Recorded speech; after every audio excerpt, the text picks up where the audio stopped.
ఇవాళ ఈ ఎంగేజ్మెంట్ జరుగుతుందని నేను అస్సలు అనుకోలేదు. మా వదన గనక లేకపోతే నేను ఈ ఎంగేజ్మెంట్కి ఒప్పుకొని ఉండేవాణ్ణే కాదు. అవును గీత, రాత్రి నువ్వు అలా మాట్లాడడం నన్ను చాలా హర్ట్ చేసింది. ఆ టైంలో నేనెంత డిస్టర్బ్ అయ్యానో నాకు మాత్రమే తెలుసు. నువ్వు గనక మా వదనకి ఫోన్ చేసి మాట్లాడి ఉండకపోయి ఉంటే తను వచ్చి మనిద్దరికీ సర్ది చెప్పేదే కాదు. అప్పుడు ఎంగేజ్మెంట్ జరుగుండేదే కాదు. అయితే మధు మీద ఉన్నంత గౌరవం, మధు మాట మీద ఉన్నంత గౌరవం నా మీద లేదా? నా ప్రేమకి ఆ గౌరవం లేదా? గీత, మనిద్దరం స్నేహితులుగా ఉన్నప్పటి నుంచి నేనేంటో నీకు తెలుసు. పెళ్ళైన తర్వాత ఇది మార్చుకోవాలి, అది మార్చుకోవాలి అంటే అది నా వల్ల కాదు.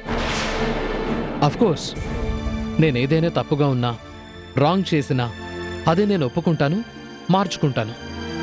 అంతేగాని అది తప్పు కాదు అనే విషయాల్ని మార్చుకోవడానికి మాత్రం నేను సిద్ధంగా ఉండను.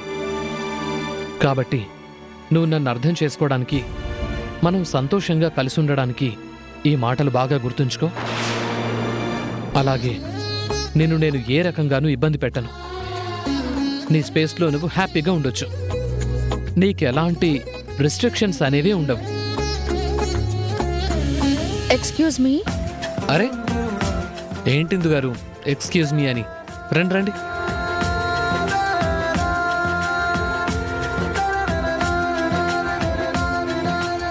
Congratulations. Thank you. Congratulations. Thank you. Sudheer గారు, నా తరపున ఒక చిన్న కానుక. అరే ఎంగేజ్మెంట్ అండి ఇది, దేనికి కూడా కానుక? నా తృప్తి కోసం కాదనకండి, తీసుకోండి.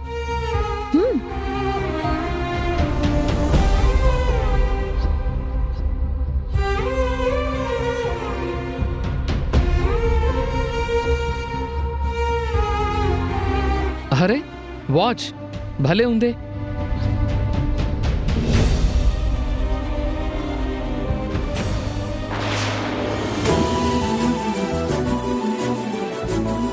Very nice. నిజంగా బాగా నచ్చిందా? బ్రహ్మాండంగా ఉందండి, చాలా బాగుంది. మీరెప్పుడు ఇలాగే హ్యాపీగా ఉండాలి. నా కష్ట సమయంలో మీరు మోరల్ సపోర్ట్ ఇవ్వకుండా ఉండుంటే నేను ఇవాళ ఇలా ఉండేదాన్ని కాదు. జీవితమే ముగిసిపోయిందనుకున్న ప్రతిసారి అసలు జీవితమే ఇంకా మొదలు కాలేదు అన్నట్టు నాకు తెలిసేలా చేసి రకరకాలుగా మోటివేషన్ ఇచ్చి నన్ను ముందుకి నడిపించారు. ఇవాళ నేను దృఢంగా నిలబడగలుగుతున్నాను అంటే దానికి మీరే కారణం. నాకు అండగా మధు ఉంది, నా కుటుంబము ఉంది.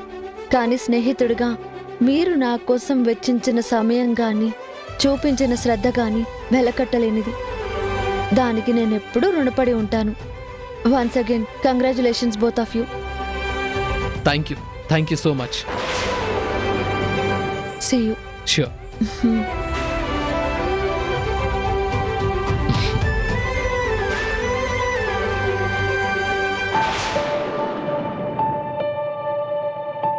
ఆ మూర్తి గారి ప్రవర్తన అసలేం బాలేదండి. మన అల్లుడి గారి ఫంక్షన్కి వచ్చినప్పుడు మనతో ఎలా మాట్లాడారో ఇప్పుడు కూడా అలాగే ఉన్నారు. మనుషుల పట్ల ఆయన అభిప్రాయం కానీ ఆయన ప్రవర్తన కానీ అస్సలు మారలేదు. పాపం ఆ శాంతి భర్త ఏం చేశాడు? అందరి ముందు పట్టుకుని అలా కొడతారా? పైగా డబ్బుందన్న అహంకారంతో 500 తీసి మోహాన కొడతారా? చిచ్చి, ఏం మనుషులో ఏంటో. ఇలాంటి వాళ్లతో అన్నయ్య ఎలా వియ్యం అందుకుంటున్నారో నాకైతే అర్థం కావట్లేదు. మొన్నటి వరకు ఆ మూర్తి గారికి అన్నయ్య కూడా పడేది కాదు కదా. ఇప్పుడు అన్నయ్య కూడా ఈ సంబంధానికి ఎలా సరే అన్నారండి? పాపం రేపు సుధీర్ భవిష్యత్తు ఎలా ఉంటుందో ఏంటో. నువ్వెక్కువ ఆలోచిస్తున్నావు రమణి.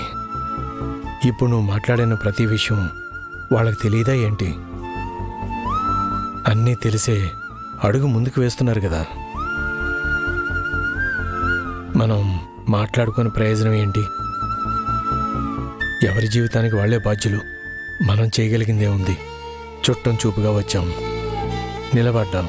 అంతకంటే మనకు మాట్లాడడానికి కానీ ఏదైనా చెప్పడానికి కానీ అర్హత లేదు. ఏంటి రామచంద్ర గారు, ఏంటి ఇక్కడ సపరేట్గా ఉండిపోయారు? లేదండి, అందరూ బిజీగా ఉన్నారు కదా. ఫంక్షన్ ఎలా జరిగింది? మీకు బానే అనిపించిందా? చాలా బాగా జరిగిందండి. అబ్బాయి అమ్మాయి ఈడు జోడు బాగున్నారు. వాళ్ళిద్దరి ఈడు జోడు ఒకటేనా? ఒక జంట కలుస్తుంది అంటే అటు 7 తరాలు ఇటు 7 తరాలు చూడాలి అంటారు.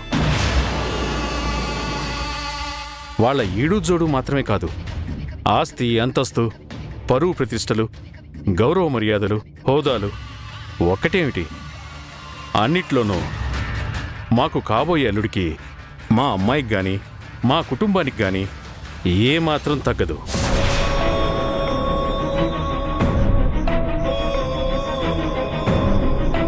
ఇలా ఉన్నప్పుడే కదండి గౌరవం.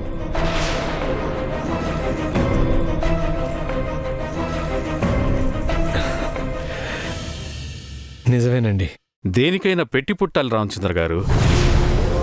ఈ ఆస్తి అంతస్తులు కాని గౌరవ మర్యాదలు కాని ఆ దేవుడు మనకివ్వాలి. మాకిచ్చాడు, బావున్నాం. పాపం మిమ్మల్ని చూస్తుంటే జాలేస్తుంది. ఏం చేస్తాం? ఈ జన్మ పుణ్యఫలంలోనైనా వచ్చే జన్మలో మాలాగా గొప్ప ధనవంతులై పుడతారని ఆశిస్తున్నాను. ఏమండి? పార్వతి, వస్తున్నా. వస్తాను రామచంద్ర గారు. భోజనాలు అవి ఉన్నాయి, భోంచేసి వెళ్ళండి.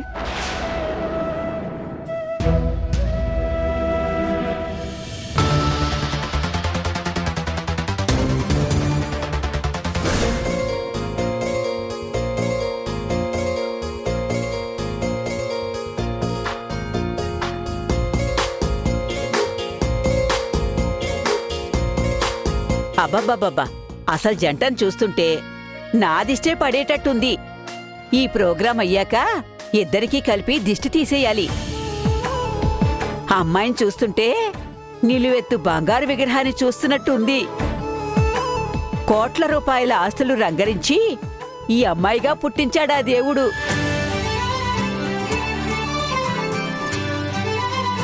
పార్వతి, రా, మనం ఇద్దరం అమ్మాయి అల్లుడితో ఫోటో దిగుదాం. అలాగే.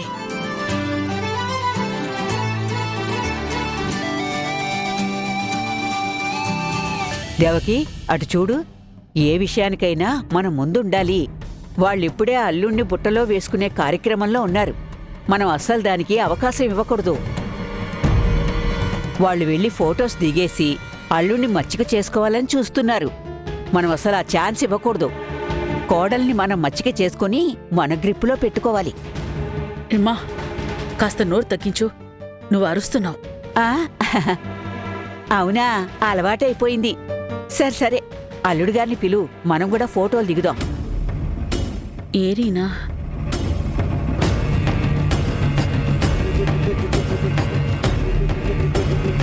నందు అన్నయ్యని నేను పిలుచుకొస్తాను.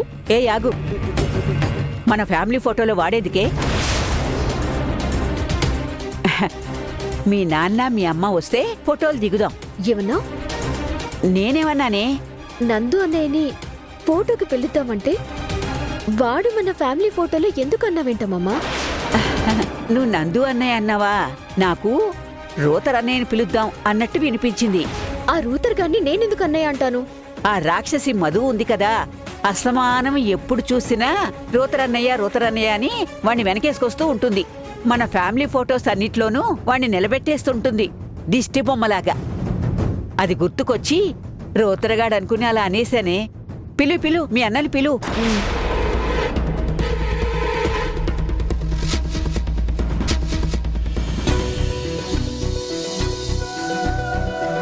రండి బావగారు, రండి. రండి అన్నయ్య, రండి.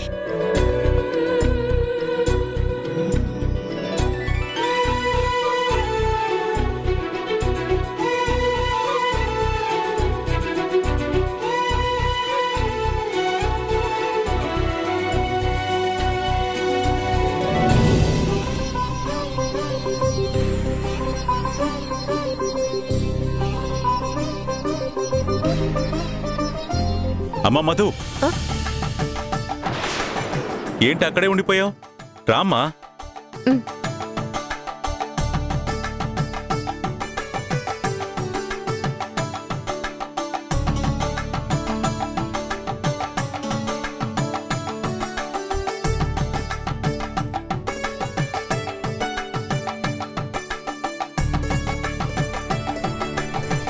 రామచంద్ర, మీరేంట్రా అక్కడే ఉండిపోయారు? రండి, ఫ్యామిలీ ఫోటో తీస్తున్నారు కదా. పర్లేదు, మీరు దిగండి. రే రారా. ముందు మనం దిగుదాం బావగారు, తర్వాత ఆయన వచ్చి జాయిన్ అవుతారు. సరే ఓకే.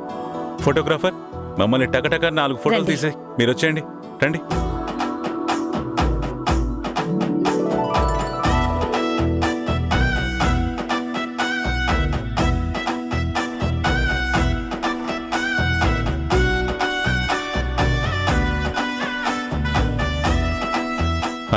రామా, ఇప్పుడు రారా.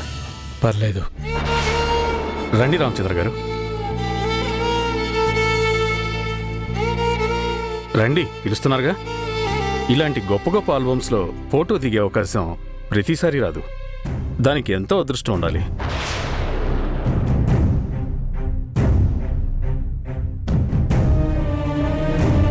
మళ్ళీ జీవితంలో ఇలాంటి గొప్ప ఆల్బమ్స్లో ఎన్నిసార్లు ఫోటో దిగే అవకాశం ఉంటుంది చెప్పండి? ఆ అదృష్టం వచ్చినప్పుడు దాన్ని ఎంజాయ్ చేసేయాలి. రండి రండి. రామా. రే రామా, ఇట్రా. రారా.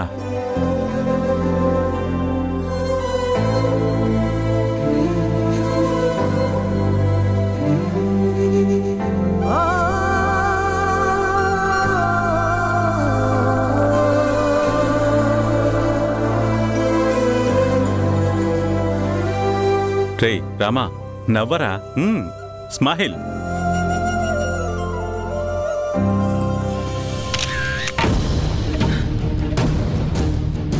వచ్చే జన్మలో మాలాగా గొప్ప ధనవంతులై పుడతారని ఆశిస్తున్నాను.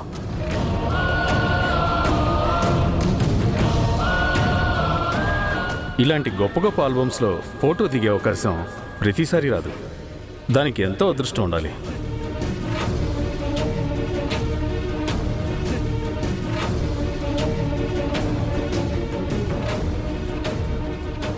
గిరిగారు,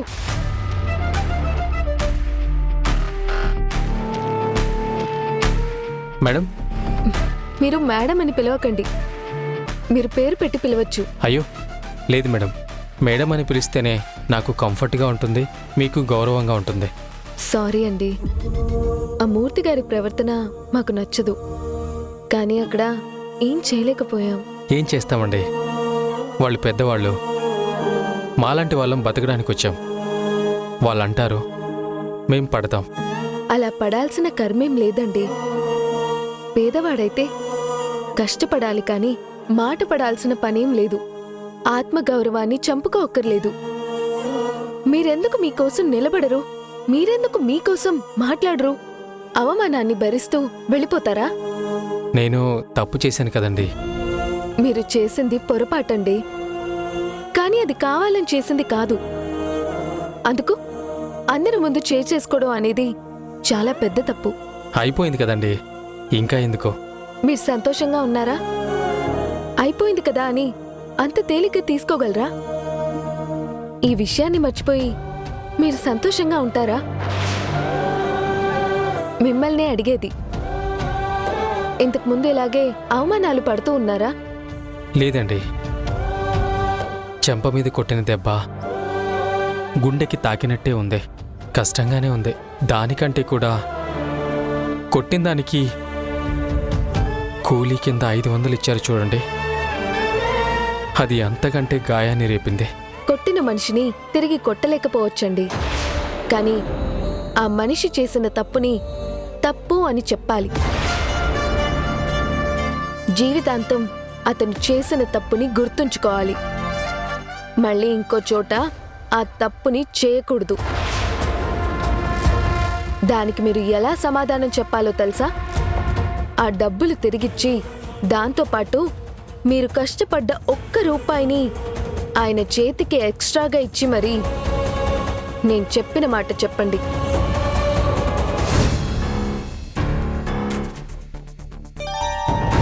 ఆ? ఒక్క మాట. చెప్పు.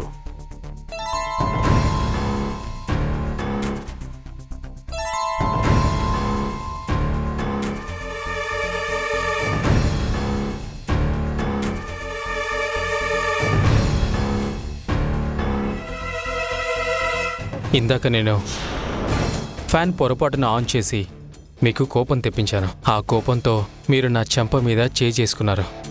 నేను చేసిన తప్పుకి అది గుర్తించుకుంటానండి. కానీ నేను తప్పు చేయాలని చేయలేదండి. అది పొరపాటు. ఆ పొరపాటుని కూడా మీరు అర్థం చేసుకోకుండా మీరందరి ముందు అవమానించారు. ఒక మనిషిని అలా అవమానించడం కరెక్ట్ కాదండి. పైగా మీకున్న డబ్బు అహంకారం చూపించారు చూడండి, అది అస్సలు మంచిది కాదండి. రేయ్, ఏం వాగుతున్నావురా నువ్వు? సార్, గొంతు పెంచకండి సార్. మీరు గొంతు పెంచితే ఇంట్లో ఉన్న వాళ్ళందరూ బయటకు వస్తారు. అదే నేను గొంతు పెంచాననుకోండి, ఇక్కడే కాదు వీళ్ళందరూ బయటికి వెళ్ళిన తర్వాత కూడా ఇంకో 100 మందితోనో 1000 మందితోనో చెప్పి నా గురించి మాట్లాడుకుంటారు. అది మీకు మంచిది కాదు.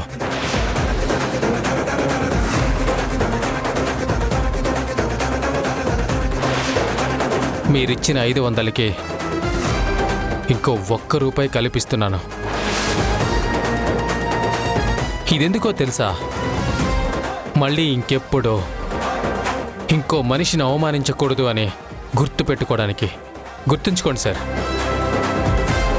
ఈ రూపాయి మీకెప్పుడు గుర్తు చేస్తూనే ఉంటుంది.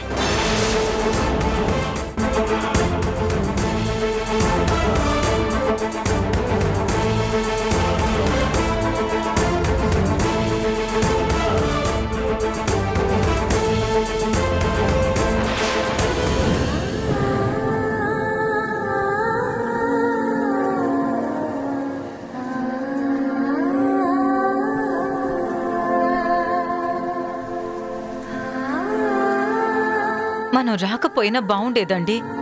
మనం రాకపోయినా ఎలాగో అడిగేవాళ్ళుండరు. అనవసరంగా వచ్చాం. అలా రాకుండా ఎలా ఉండగలమే? మీరు అమ్మాయినిచ్చిన తల్లిదండ్రులు.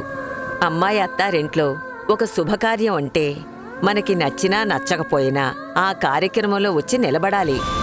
వచ్చి ఏం సాధించాం అత్తయ్యా? మనసు పాడు చేసుకోవడం, అవమానపడ్డం తప్ప. రమణి, ఈ రోజు ఉన్న స్థితి మొన్న లేదు కదే. మొన్నటి వరకు అంతా బాగానే ఉన్నారు కదా. అలాగే ఇవాళ ఉన్నట్టు రేపుండదు. ఏవో అపార్థాల వల్ల, అపోహల వల్ల మనుషుల మధ్య కాస్త దూరం పెరిగింది. అంత మాత్రాన ఈ దూరం అలాగే ఉండిపోతుందనుకుంటావా? రేపు బావుంటుంది అనే నమ్మకంతోటి ఇప్పటి బాధని దిగమింగుతూ సర్దుకుపోతూ ఉండాలి. సర్దుకుపోయే కదా ఎంతవరకు నిలబడ్డాం. జరగాల్సిన కార్యక్రమం జరిగిపోయింది. ఇక బయలుదేరదాం అత్తయ్యా. ఏమండి, బయలుదేరదామా? అల్లుడు గారితో మాట చెప్పొస్తాను. బయలుదేరదాం.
పోయేనా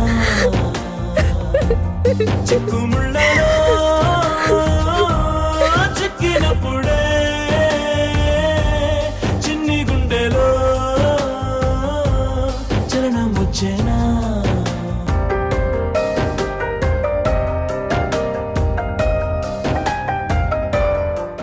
నందు అన్నయ్యని పిలుద్దామంటే మన ఫ్యామిలీ ఫోటోలో వాడెందుకులే అన్నావు.